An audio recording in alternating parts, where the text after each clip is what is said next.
How the Weeping Willow Came to Be by Senka Dodig. A long time ago, before more than 1,000 years, there lived Sena and Ammon.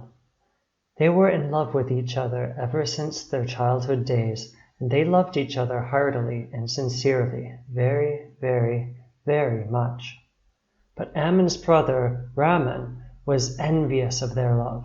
He was not envious because he too loved Sena, but because his heart was not capable of loving. He didn't love anybody, and no one loved him. So, how was he supposed to understand that gorgeous feeling that turns everything in a person to good? As Sena and Ammon were growing up, so did their love too, but unfortunately, so did Raman's envy. His envy evolved into hatred, a very strong and a very dangerous hatred. Not being able to hide that ripping feeling, Raman went to the wizard's mountain. For hours he kept looking for a cottage that people from the village had carefully whispered about, as if a wicked wizard could hear them speak in their homes. Finally, he spotted a shack and a thin gray line of smoke coming out from it like a snake. He entered without knocking or greeting and shouted furiously, "I can't stand it anymore!" "What can't you stand any more?" asked the wizard, giggling.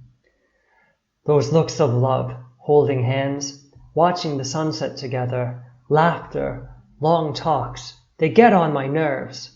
Do you understand? On my nerves!" He hissed like a rattlesnake, and only then did he look toward the wizard. The wizard's head was covered by a black hat.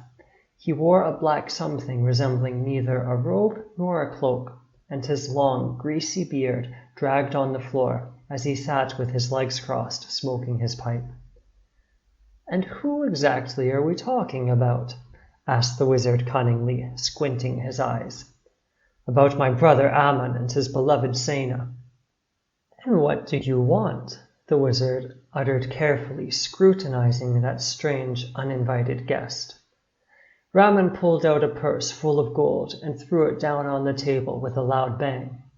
The gold coins clinked and the wizard's eyes shone greedily. "Give me something, a potion, which will make their love fade away," Raman finished his sentence with disdain. "Ha ha! Nothing easier," replied the wizard with a snort. The wizard then went to a shelf on the wall, took a bottle, shook it, and poured some yellow powder into it before he offered it to Raman. He took it without saying a word, and as abruptly as he'd walked into the shack, without a goodbye, he got out and went away. The following day, he proposed to Ammon to invite Sena over for lunch. Ammon, not suspecting anything, invited Sena. During the lunch, Raman observed their looks of love he hated from the bottom of his soul. "Just you wait a moment, and I will pour a potion into your drinks which will free me for good of those foolish looks you two exchange so happily. Love, yuck," he whispered. He ordered the servants to bring in the special wine, and watched and waited. With a great pleasure, after a hearty lunch, Sena and Ammon enjoyed a glass of red wine. Raman was observing, but nothing happened. The two of them kept talking gently as before, smiling at each other, caressing each other's cheeks. "Well, what is this? Maybe the potion takes effect later. I shall wait and see what happens tomorrow," he muttered under his breath. But the following day nothing changed. Sena and Ammon walked embraced in the fields as they had done the day before, laughing, running. And as all the young people in love, they didn't need anybody else. They sat under their favorite huge tree with strong and thick branches and talked gently for hours. Furious, angry and bitter, Raman headed towards the wicked wizard. He flew into his shack like a wind. "You thief! Give me back my money or make a potion that works," he yelled, standing with his legs spread, ready to attack. "What happened? Why are you yelling?" Softly, yet in a threateningly firm voice, the old wizard replied. "Why hasn't your potion worked?" "It hasn't worked?" "You heard me, it hasn't worked." The wizard sat down by the fire, pensive. "Well, that means that the love is real." he uttered, silently, not raising his look from the fire. Oh, stop it. Don't tell me you believe all that nonsense.